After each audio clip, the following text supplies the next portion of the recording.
सुप्रभात विद्यार्थियों, आशा आप सब स्वस्थ होंगे। आज हम पाठ नंबर 12 पढ़ेंगे। मैं इसके बारे में कुछ बता देती हूँ। जो हम इसको पढ़ेंगे वो ऑनलाइन क्लास में पढ़ेंगे। ओके, पाठ नंबर 12, माँ जीवन संचालिका।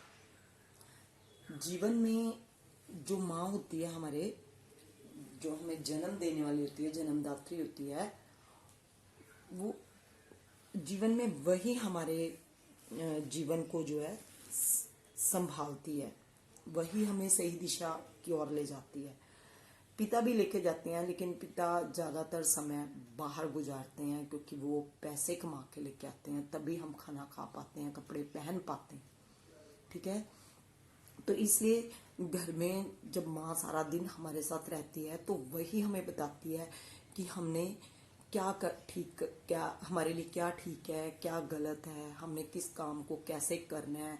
हमारे में वीरता के गुण, साहस का गुण पढ़ा सकती है माँ।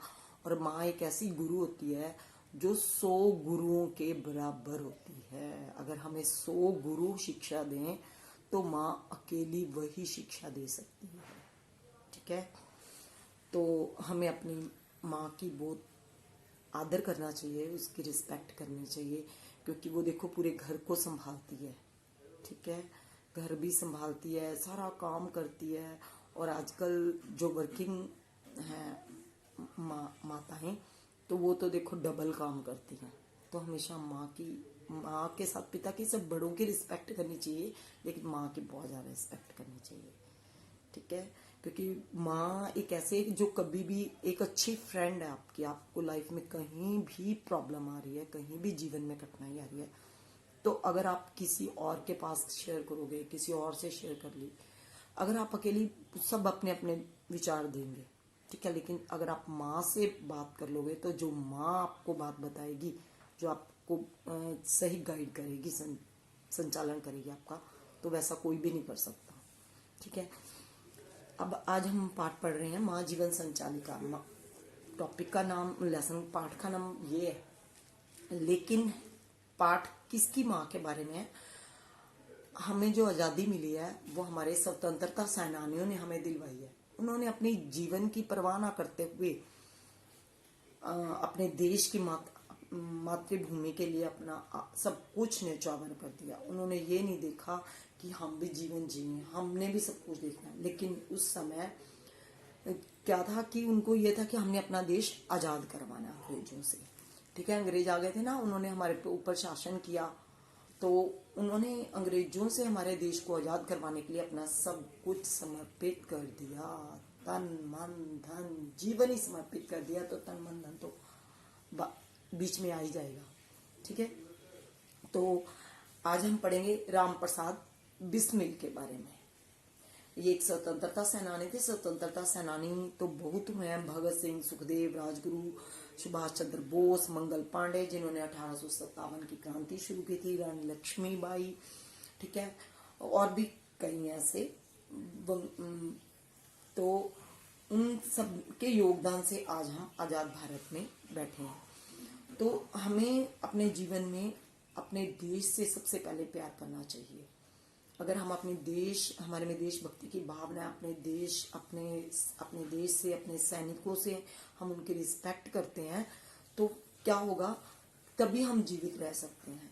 अगर हम अपने देश से, अपनी मातृभूमि से प्यार नहीं कर रहे, दूसरे देशों के गुण गाते जा रहे हैं और अपने सैनिकों की रिस्पेक्ट नहीं कर रहे, तो एक दिन ऐसा आएगा कि हमें फिर अंग्रेजों ने जैसे गुलाम किया था, ऐसे ही कोई देश, बहुत सारे देश चाहते हैं कि हम हमला कर ले। पाकिस्तान भी तैयार बैठा है, चीन का भी आप देख रहे हो। हमें चाइनीज सामान नहीं खरीदना चाहिए इसी कारण, क्योंकि जो हमारा इसे प्रॉफिट कमाते हैं, वही सामान वही पैसे वो हमारी अपने सैनिकों के ऊपर लगा के हमारे सैनिकों को मरवाते हैं। इट मीन्स हम बाहर की कंट्रीज का सामान खरीद के अपने देश के सैनिकों को खुद मरवाने का मौका दे रहे हैं। ठीक है, तो देखिए, इन जो स्वतंत्रता सेनानी थे, इनके कारण ही हम आजाद देश में बैठे हैं और हमें अपने देश की आजादी को संभाल कर रखना है। वो हम ही संभाल सकते हैं। घर बैठे कैसे संभाल सकते हैं, उसे मैंने महात्मा गांधी के लेसन में भी बताया था आपको, कि घर बैठे हम कैसे अपने देश की रक्षा कर सकते हैं। हम बाहर के देशों का सामान नहीं खरीदे। ठीक है, तो इससे बहुत बड़ा उनको लॉस होगा, तो वो अपने आप पीछे हट जाएंगे।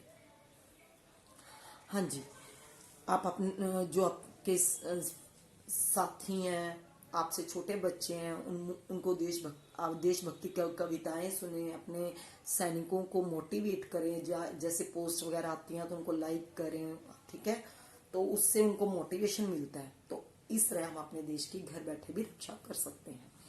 हाँ जी, देखिए अब्राहम लिंकन जो थे, उन्होंने बोला था, मैं जो भी हूं या होने की आशा करता हूं उसका श्रेय मेरी माँ को जाता है। ये भी कहा जाता है, ये अब्राहम लिंकन के वाक्य हैं, शब्द हैं उनके, लेकिन आजकल भी कहा जाता है कि हर पुरुष के पीछे एक औरत का हाथ होता है, चाहे वो आपकी बहन हो, चाहे माँ हो, चाहे आपकी किसी की पत्नी हो, तो वो उनको मोटिवेट करती है। औरत एक ऐसी, भगवान ने एक ऐसा रूप बनाया है ना औरत को, तो भगवान भी को फील होता है कि भगवान के बाद एक औरत ही है, एक माँ ही है जो दूसरा भगवान है इस धरती के ऊपर। उसमें साहस भी है, उसमें सभी गुण होते हैं, ठीक है, लेकिन कुछ अच्छे होते हैं, कुछ बुरे भी होते हैं, हर इंसान में होते हैं वो, ठीक है। तो देखिए राम प्रसाद बिस्मिल ने के बारे में बता रही हूँ अब मैं आपको, कि मातृभूमि को उन्होंने आजाद करवाने के लिए उनकी माँ, उनका जन्म जो है 11 जून को हुआ, 11 जून 1897 को शाहजहांपुर उत्तर प्रदेश में हुआ था। और उनकी पिता का नाम था पंडित मुरलीधर और माता का नाम था श्रीमती मूलमती, और वो दोनों श्री राम जी के परम भक्त थे। और उनका नाम क्या रखा गया, राम प्रसाद बिस्मिल, ठीक है। और उनको बचपन में खेलना बहुत पसंद था। आपको लगता है कि हमारे टीचर्स हमें डांटते हैं, घर में लगता है पापा से आप सबको डर लगता है, पापा डांटते हैं क्योंकि पापा पूरे टाइम नहीं रहते, वो सारा दिन कमा के लेके आते, लेकिन जब हम पढ़ते नहीं हैं तो पापा हमें डांटते हैं। ऐसे ही इन्होंने भी अपनी पढ़ाई के लिए, जब इनको ऊ लिखना नहीं आया या नहीं पढ़ते थे, क्योंकि बचपन में इनका जो ध्यान था वो सारा खेलने में था, तो इन्होंने अपने पिता से मार भी खाई, ऊ लिखने के लिए ही मार खाई, ठीक है। और माता इनको प्रेम से समझाती थी। फिर धीरे धीरे इनके पिता ने इनको उर्दू सीखने के लिए उर्दू स्कूल में भेजा, और माता के कहने पर ये अंग्रेजी सीखने के लिए मिशन स्कूल भी गए। तो ऐसे धीरे धीरे इनकी समाज में रुचि, आर्य समाज में धीरे धीरे इनकी रुचि बढ़ती गई। और ये प्रवचन, ठीक है, जैसे साधु संत आते हैं टीवी पर, प्रवचन सुनना, व्याख्यान सुनना, यानी कि भाषण सुनना, और साधु सन्यासियों की इन्होंने पूरी निष्ठा से, पूरे आदर से उनकी सेवा की। बिस्मिल अपनी माँ से बहुत अधिक प्रभावित थे, क्योंकि उनकी माता उनको मोटिवेट करती रहती थी, उनका व्यवहार बहुत अच्छा था, वो अपने पुत्र के जीवन को हमेशा दिशा दिखाती रही। बिस्मिल ने जेल में अपनी माता को एक पत्र लिखा था। उससे पहले यहाँ तक पहले मैंने इंट्रो दिया है, लेकिन एक मेन चीज छोड़ गई मैं आपको बतानी है, वो मैंने जानबूझ के छोड़ी है। बिस्मिल ने जब मतलब कि फांसी ली, स्वतंत्रता सेनानी थे, तो जब उनको फांसी दी गई तो वो डरे नहीं, जैसे भगत सिंह, सुखदेव, राजगुरु ने फांसी दी। उनकी आयु कितनी थी, सिर्फ 21 वर्ष, 20 वर्ष, 19 वर्ष, इनकी भी आयु उस टाइम इतनी ही थी। तो उस जब जवानी की उम्र होती है, जब आजकल के बच्चे जो हैं एंजॉय करते हैं लाइफ को, तो उन्होंने अपना वो समय जो है देश के लिए समर्पित किया। तो आप लोगों को भी ऐसे ही बनना चाहिए। उन्होंने बोला था, सरफरोशी की तमन्ना अब हमारे दिल में है, देखना है जोर कितना बाजुए का तिल में है, वक्त आने दे बता देंगे तुझे ए आसमां, हम अभी से क्या बताएं क्या हमारे दिल में है।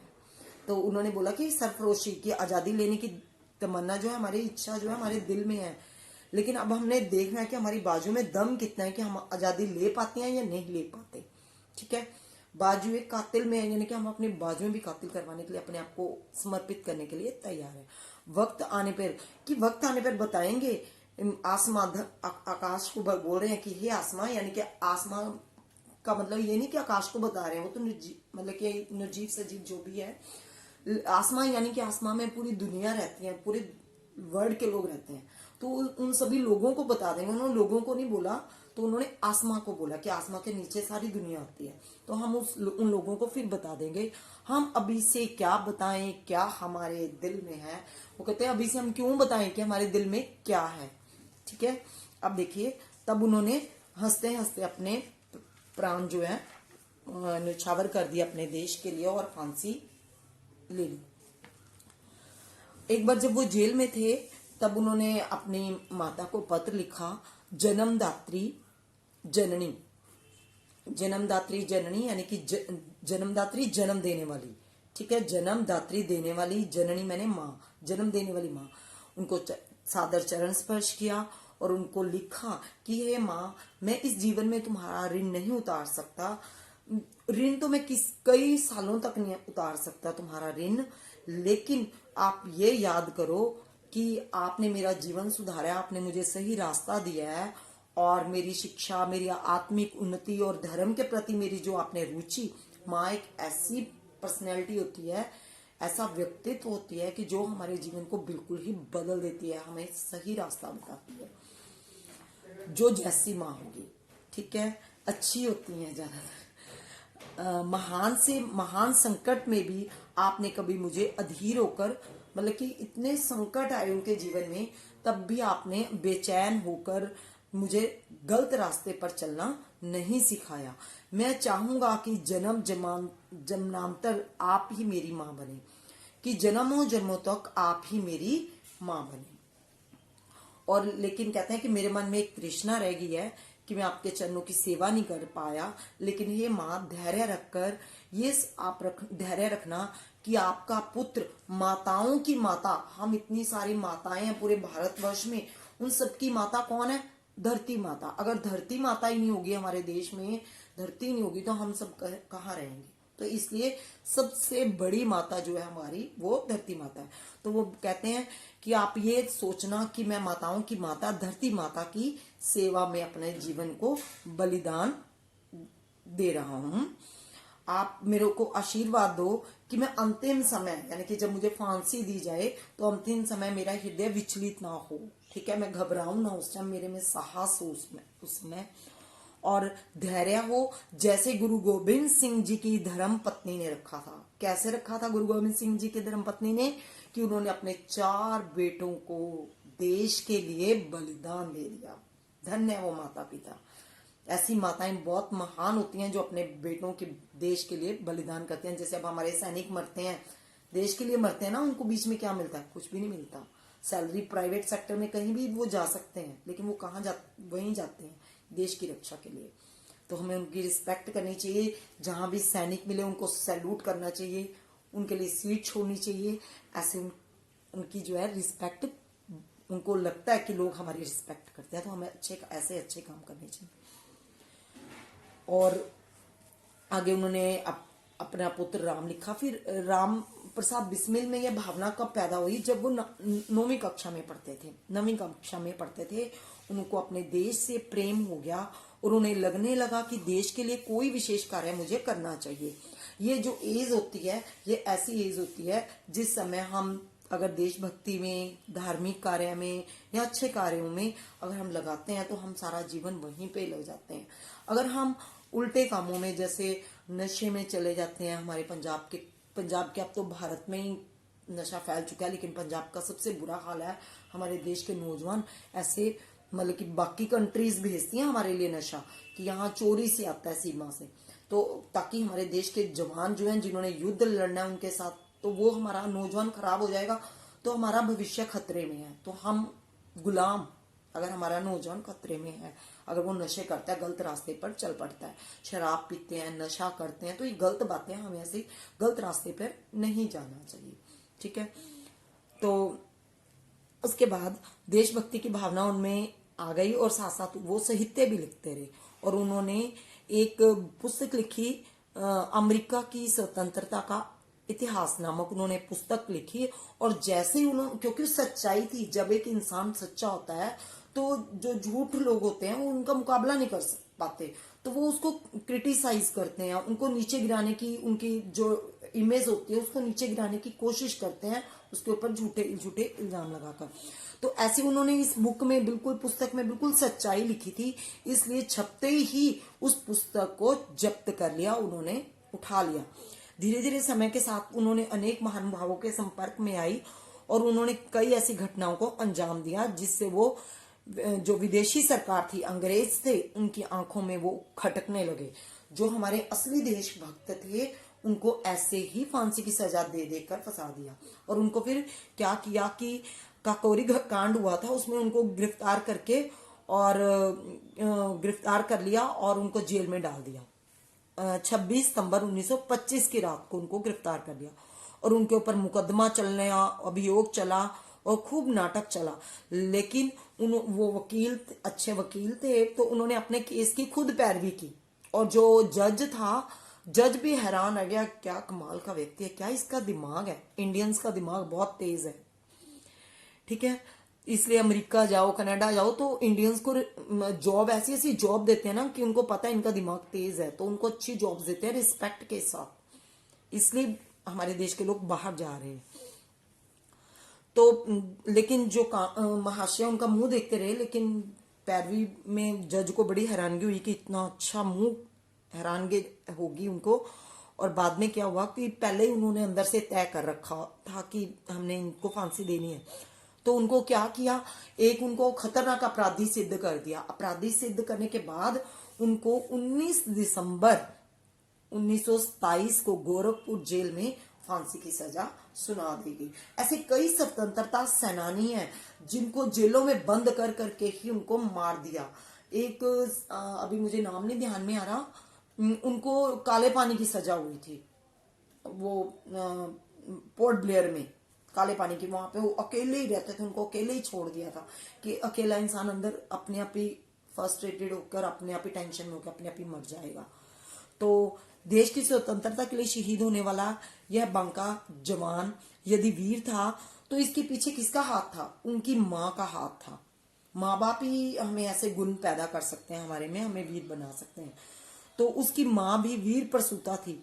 जब राम प्रसाद के पिता को पता लगा कि उनको फांसी की सजा है, तो उन्होंने उनकी माता को नहीं बताई कि वो घबरा जाएंगी, लेकिन क्योंकि उन्हें लगा कि वो सहन नहीं कर पाएंगे इस बात को। कोई भी माँ अपने जो औलाद होती है, अपने बच्चे होते हैं, उनके लिए कहीं भी एडजस्ट हो, वो दुख सह सकती है अपने बच्चों के लिए, जितना मर्जी उसको दुख दे दो। तो पुत्र से वो बात करने के लिए अकेले चले गए, लेकिन माँ भी आखिर माँ होती है और माँ को सब कुछ पहले ही पता लग जाता है, ठीक है। तो माँ ने क्या किया, वो पिता से पहले ही वहां पे जेल पहुंच गई अपने बेटे को देखने के लिए, अपने बेटे से मिलने के लिए, उनको पता लग गया। तो फिर क्या हुआ, और माँ को देखकर राम प्रसाद बिस्मिल की आंखों में हल्के से, अभी गीली नहीं हुई थी, जस्ट आंखों में पानी आना शुरू हुआ था।